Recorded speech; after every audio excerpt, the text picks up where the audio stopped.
afternoon. Wilkinson here. I'm still in LA on my short visit, and today I'm also with Sam Salar.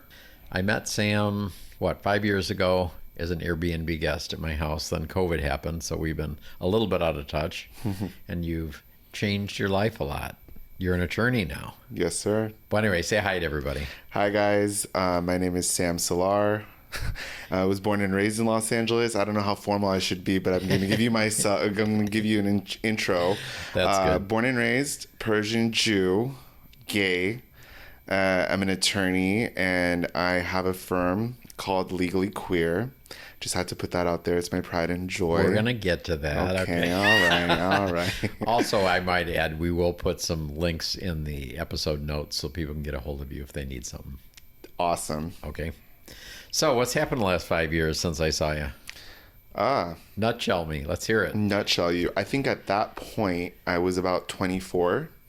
I just started I was starting my first year of law school, I believe.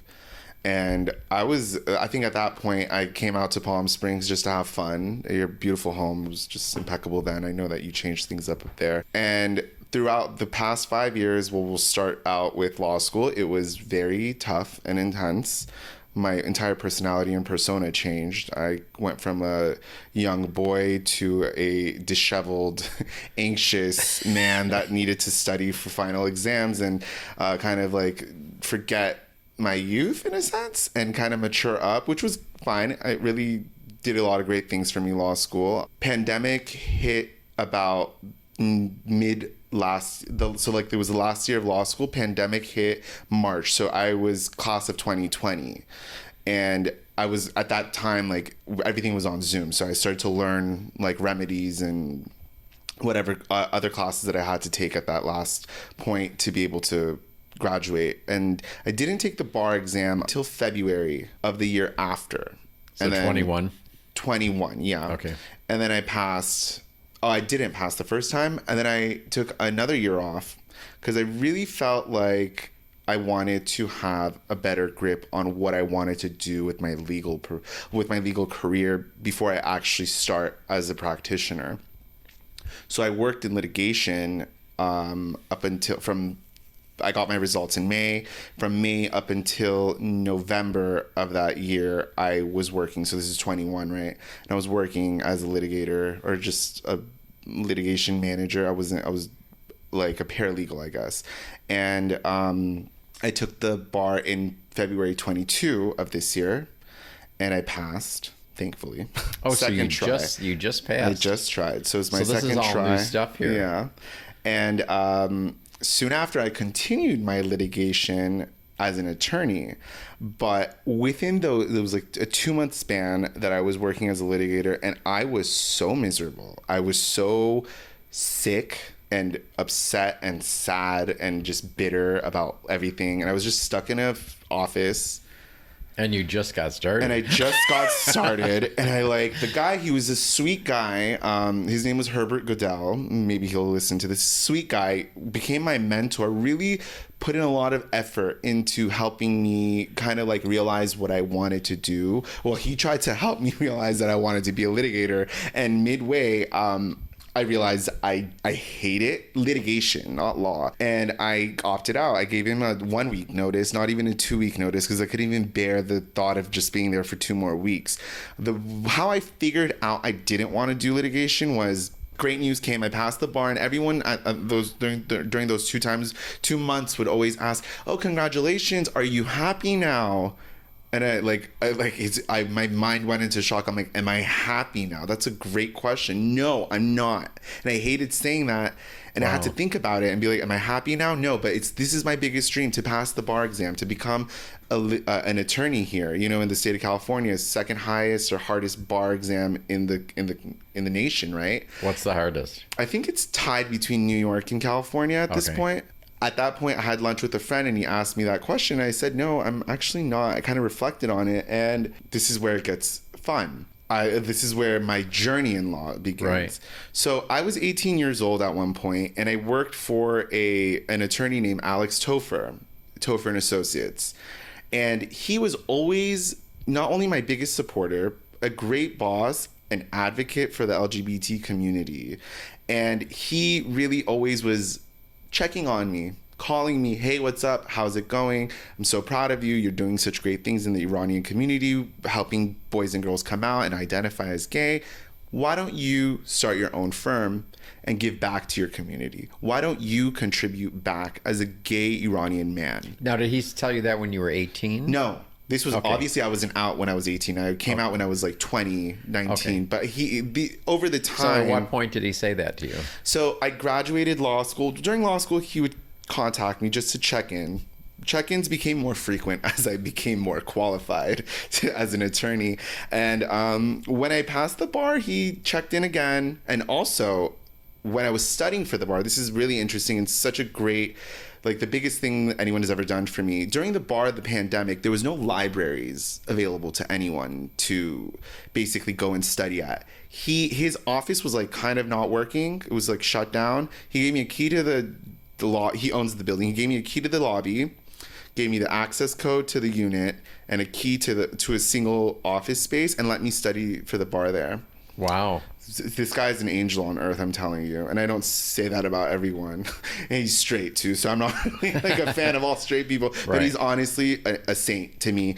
And when I passed the bar, it was always in the talks, and like we were always talking about it. And he's like, listen, I would always pretend like I'm happy about litigation and what I want to do because I wanted to be a good contributing member of society.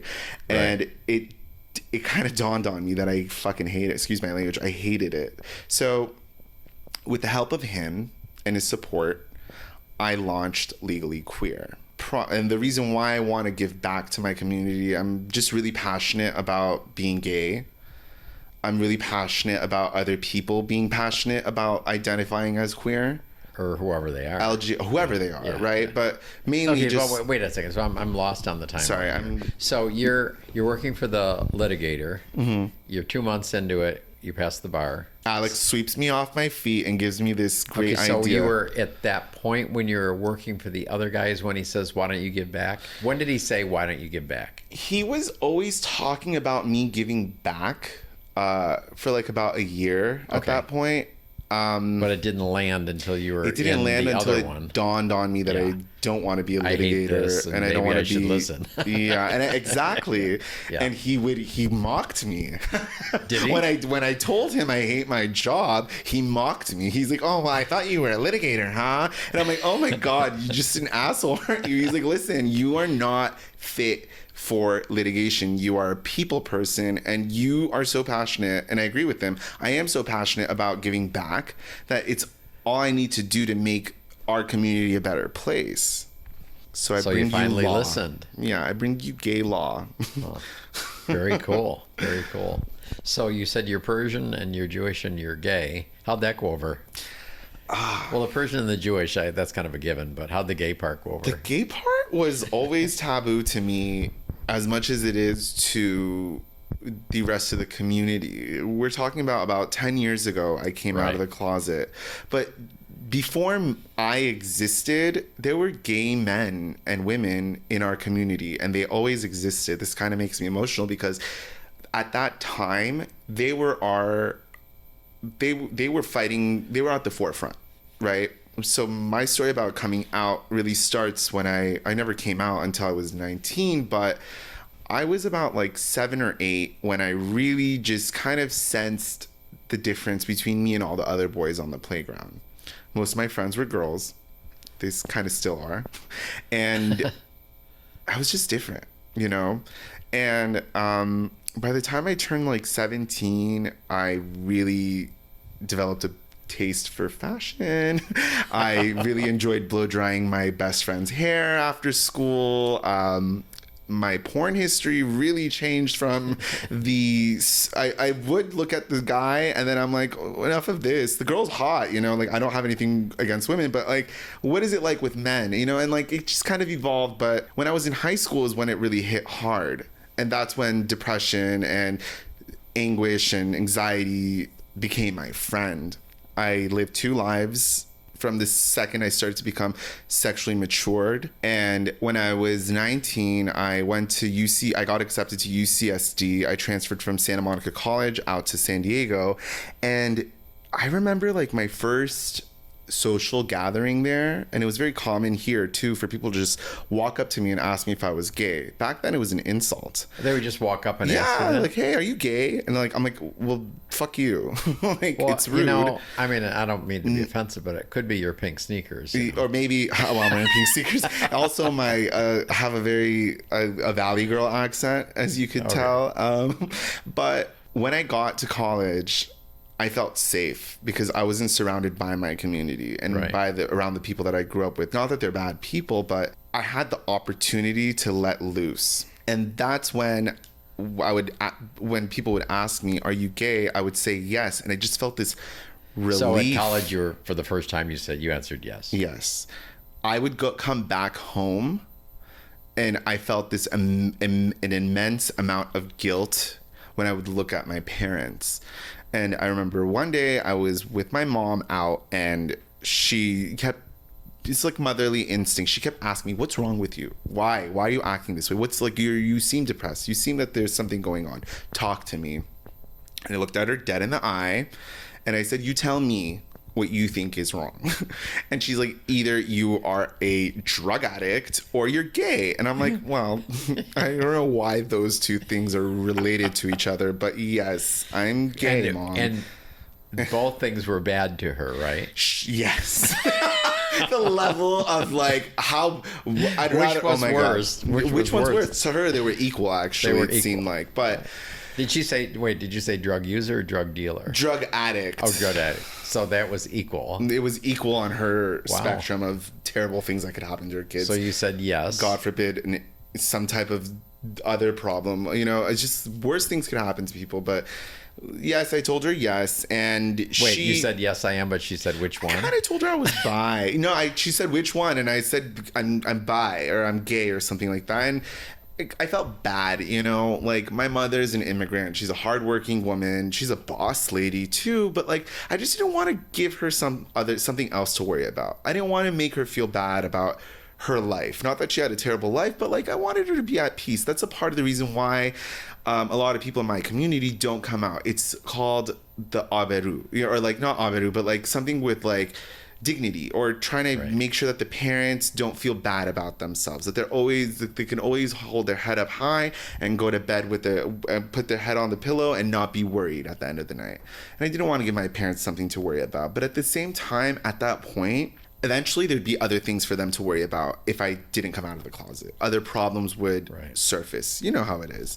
So when I told her, I kind of like gave her like the easy way of thinking that I'm bisexual, but I was definitely not. And it wasn't a safe environment for me either at the age of 19, not having any type of support. So it was really a cry out for help when I came out of the closet at that point. And she shushed me, unfortunately, but I'm sure now she regrets it because she's my biggest ally and advocate, which is amazing, right? So at some point you must have said not bi, gay. Yeah. Right? This is the funny part of the story. I'm sorry I'm putting all our shit out there, Mom and Dad and sister and brother, but everyone else needs to hear it because everyone has a story and other people are going to take away from this, and I hope that it helps them.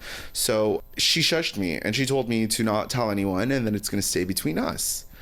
My sister, who's my second mom, one of the closest people to me in my life, and she started to make comments about gay people. And at that point, I already told my mom, and I was 1 foot out of the closet door, and that just really fucking pissed me off. So I'm like, all right, well, I was at lunch with her and she made the comment, and I literally looked her in the eye. I'm like, you shouldn't be saying these types of things about these people. And she looked at me and she's like, and she dropped her fork. I distinctly remember her dropping her fork, and she's like, what are you saying? And I'm like, well, I'm telling you that I'm gay. And she's like, no. And I'm like, yeah, just be a little bit more considerate.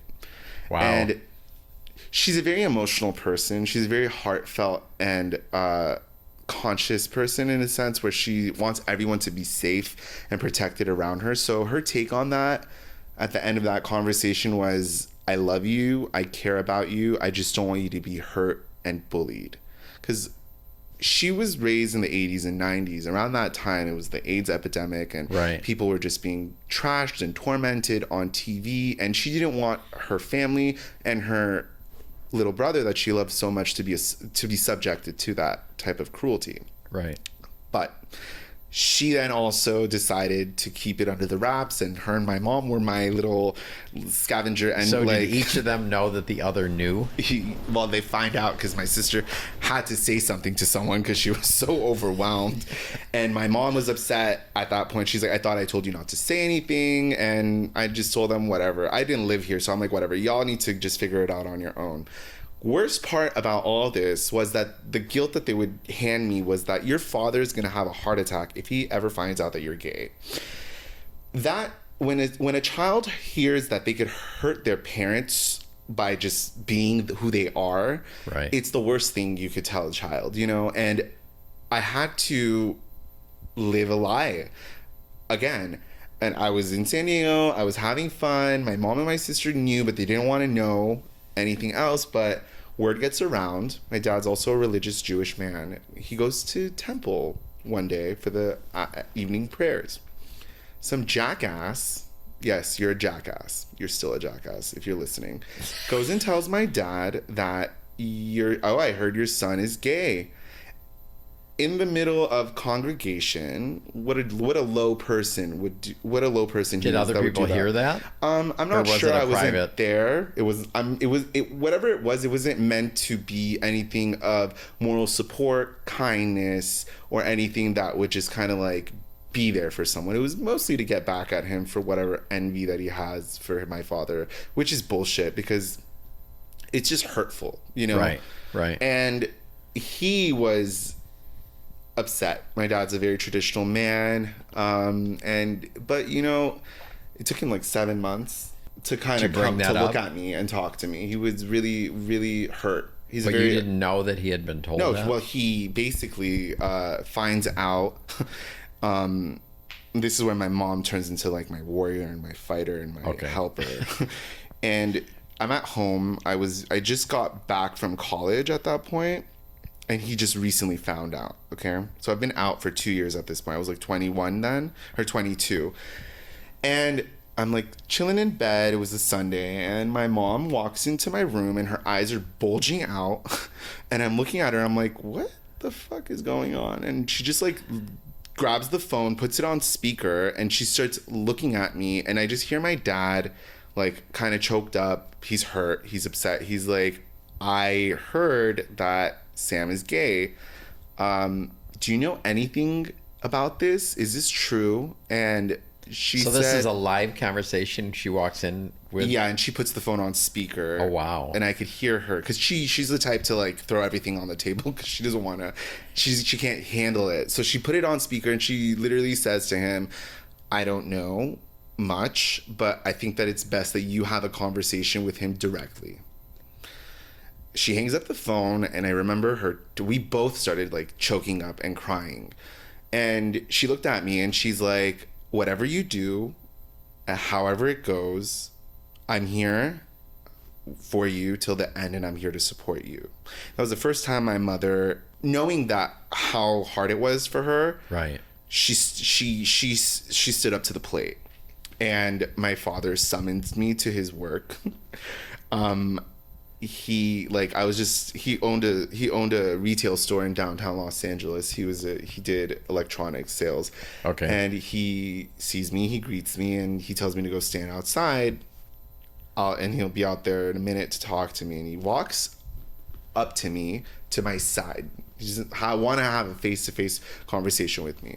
He leans over and he's like, so, is it true that you sleep with men? And that form of question in itself is just degrading. You know what I mean? Right. But how I interpreted that question was, are you gay? I just said yes to him because I couldn't handle the concept of beating around the bush anymore. I had to just rip off the Band-Aid. Right. It hurt. I was scared. And he said, okay. And he walked away. And he couldn't look at me or talk to me for 7 or 8 months. This is where the story gets better. In the Iranian community in Los Angeles, California, where a large population of Iranians live, there are support groups led by licensed marriage therapists, counselors, and other parents that have gay, lesbian, trans, bisexual, queer identifying children. Right. I had to force my mom to go to these meetings and meet these people. We're a very tribal group of people. It's literally monkey see, monkey do. And my mother, for her first meeting she came, she was such a bitch to everyone there because she was just so in denial and she didn't want to deal with it. Second and third meeting, she realized that, oh, I've known this other lady here for like, God knows, 40 years. Well, her son's gay. I didn't even know that. This person's married to so-and-so, which is a relative of ours. She has a gay daughter. That's amazing. So it really, really helped to have people in your community that also have children that are gay as well. So ever since my parents really started to become more familiar with other people that have gay children, they kind of like let it go. But the conversation ended up being, you need to get your education. You are still going to treat you the same, and you need to make sure that you're a contributing member to society. Just because you're gay doesn't mean that you get to do whatever the fuck you want. Did your father ever go to those meetings, or just your mother? Eventually my father came and would go, and first 2 times for him, my mom would go initially alone like a few times to like check out, see if the coast is clear, right? And then she brings him, and he started acting weird. And after that, maybe 10th time, my father was the one that was comforting parents that were new to the group. Huh. Unbeknownst, this guy's like 76 years old right now. Old school. You don't understand how derogatory and demeaning Persian men can be towards women and gay men especially. Right.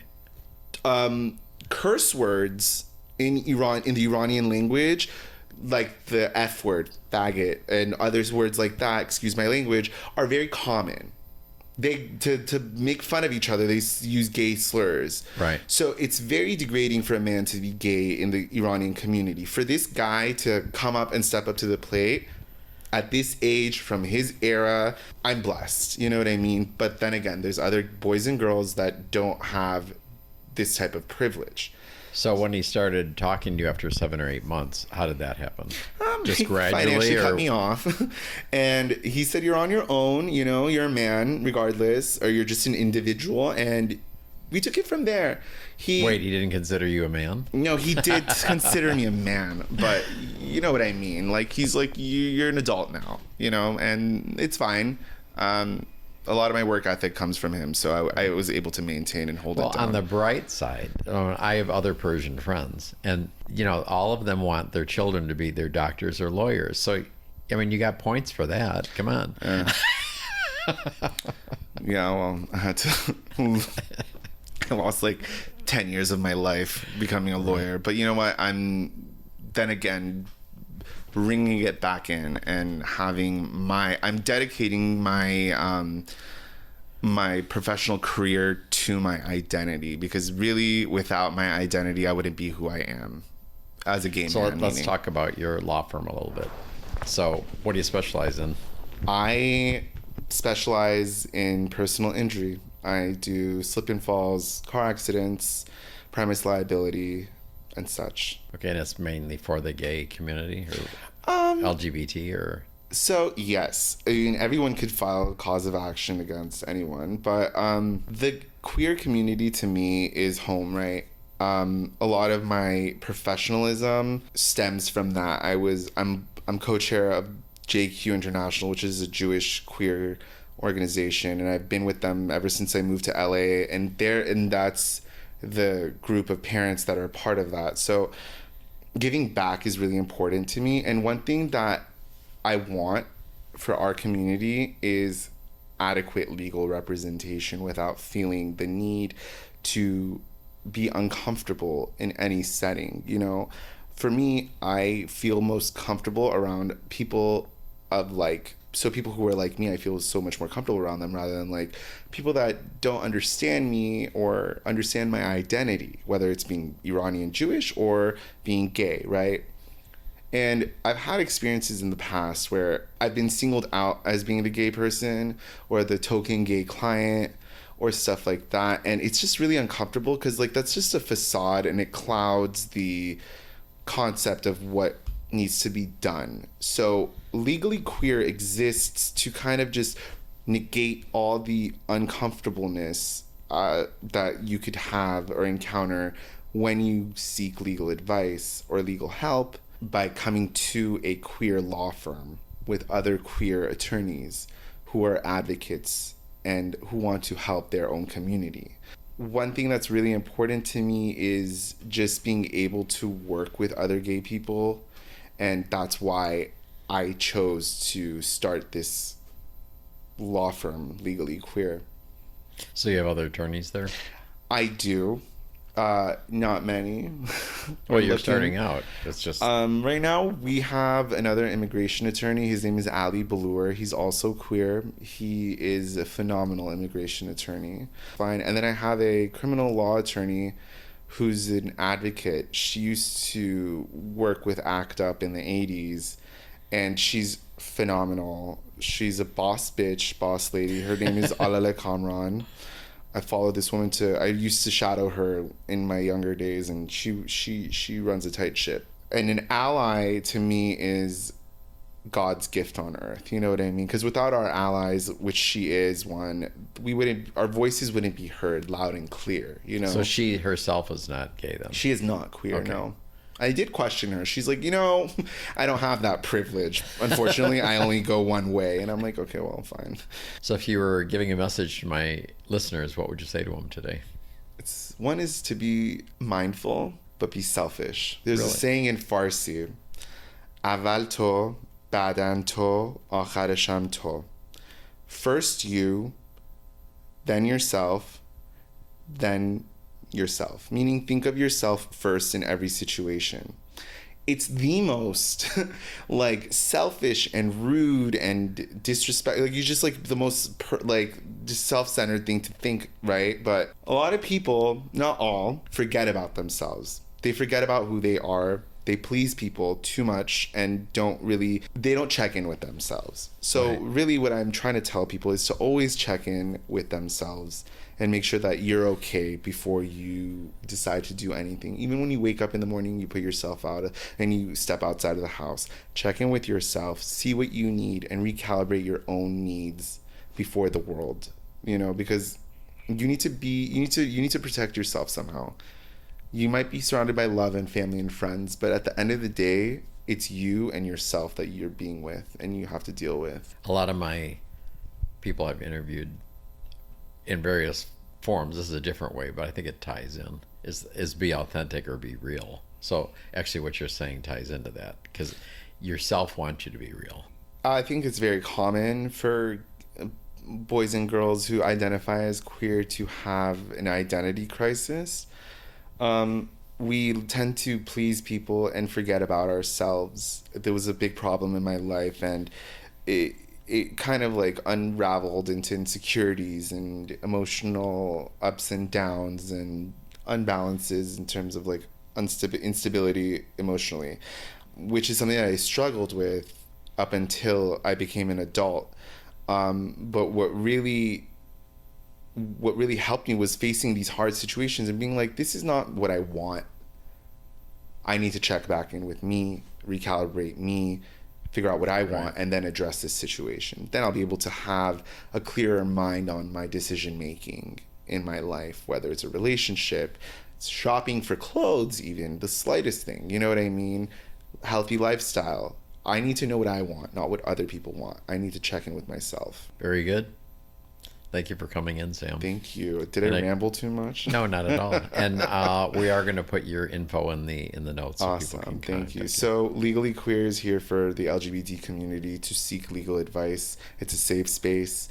And it's really something for people to just come and enjoy being gay and not be judged and have adequate legal representation from people that are part of their own community. Great. Thank Thank you. you. Nice. Take care. Take care.